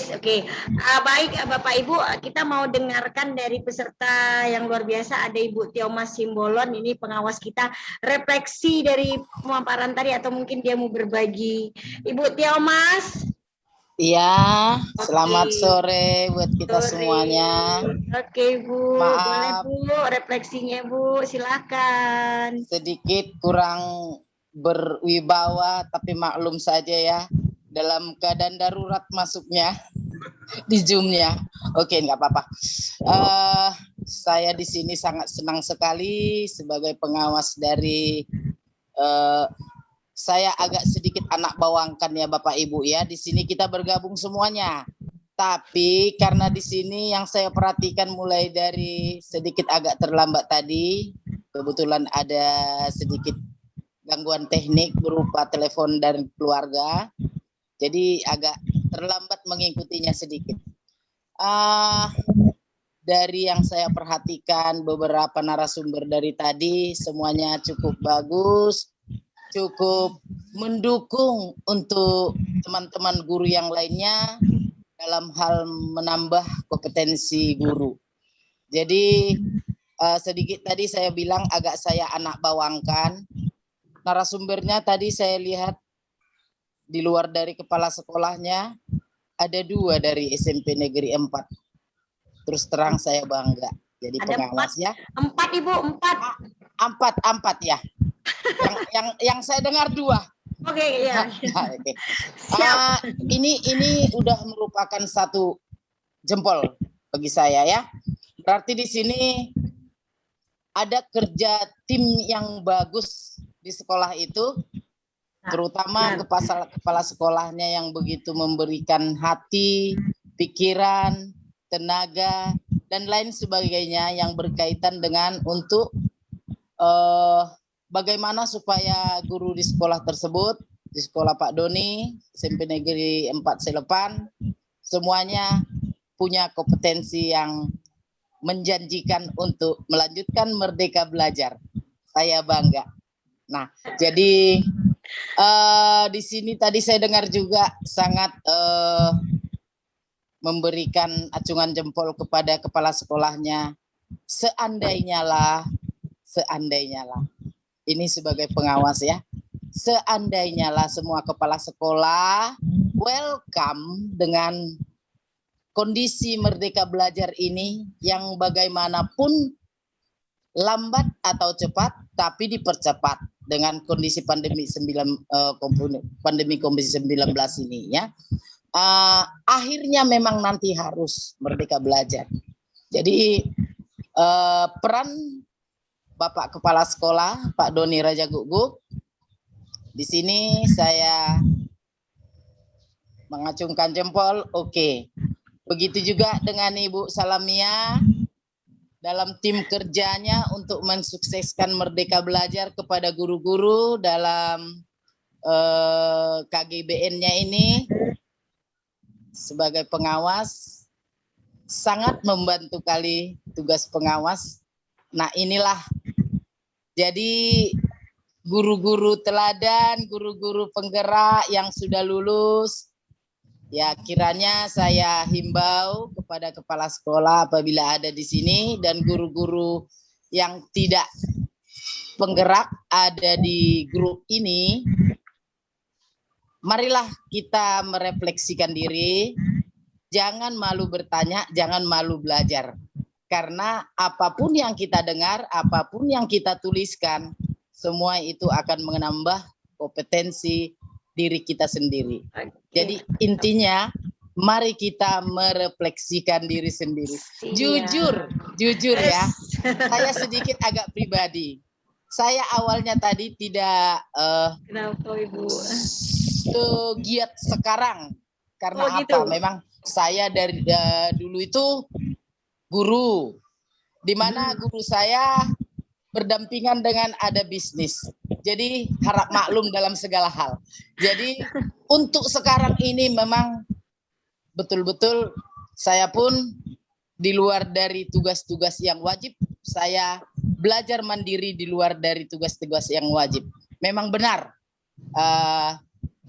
satu-satunya yang dapat kita lakukan untuk mencapai capaian Merdeka Belajar ini, kita harus benar-benar mengisi, memaksimalkan kompetensi kita sebagai guru dan kompetensi sebagai pengawas.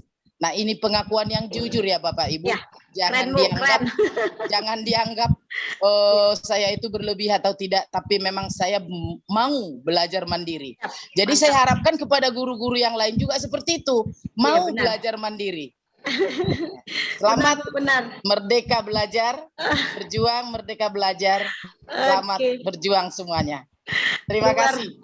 Makasih Bu Tio Mas Simbolon, pengawas yang luar biasa. Saya tahu Ibu baru beberapa tahun jadi pengawas, tapi saya suka ngikuti di medsos Ibu, luar biasa juga. Lanjut Bu, biarkan saja, yang penting saya tahu banyak. Di sini juga tadi Bu, selain Selepan juga Pak Ekonya, Pak Edinya luar biasa narasumber hari ini. Ini udah pengimbasan yang hari ke-7 Sekolah Merdeka Belajar, semuanya luar biasa. Pak Dan besok ada lagi ya Be, selesai. Habis Bu, ini terakhir. Oke. Oh iya, ada terakhir nih. Tapi luar biasa. Saya juga banyak yang saya dapat dari sesama kami peserta, sesama narasumber, itu luar biasa Bu. Kita belum ada apa-apanya. Jadi marilah kita mengajar dengan hati, itu aja. Mengajar dengan hati. Jadi apapun kita lakukan luar biasa. saya sebelum nanti mungkin ditutup Bu Irma, Bu Doni, mungkin saya sebagai moderator, Ibu Aslamiah, saya dari SMP 1 Tanjung Pura, KGBN Langkat juga.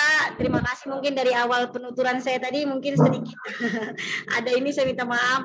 Ucapan terima kasih Sekolah Merdeka Belajar, komunitas guru belajar ya kan, jaringan sekolah madrasah belajar, keluargaku, sekolah.mu, semua terima kasih. Tim yang sukses Pak Doni, Bu Irma, Bu Helda, Bu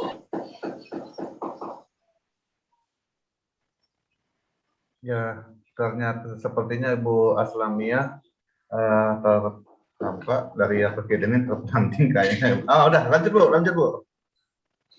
narasumber semua yang hebat, para peserta, ayo di kolom chat buat semangat terakhir. Saya moderator Unju, jadi saya serahkan nama Pak Doni. Assalamualaikum warahmatullahi wabarakatuh. Selamat sore, sukses semua.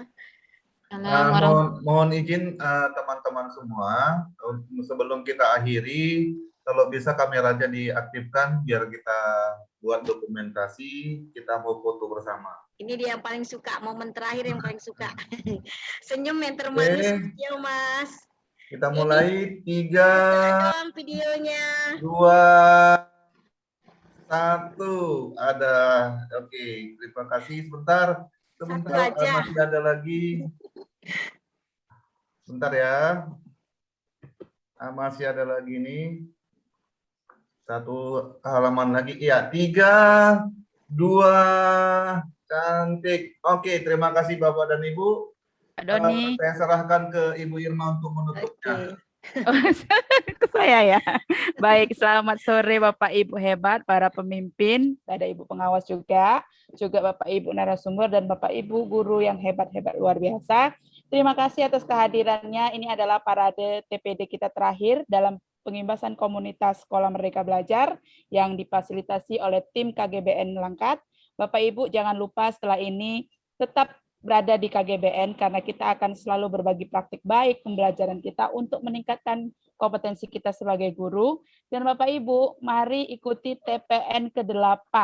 Jangan lupa ambil peran kita, mau jadi narasumber, peserta, ataupun menjadi panitia.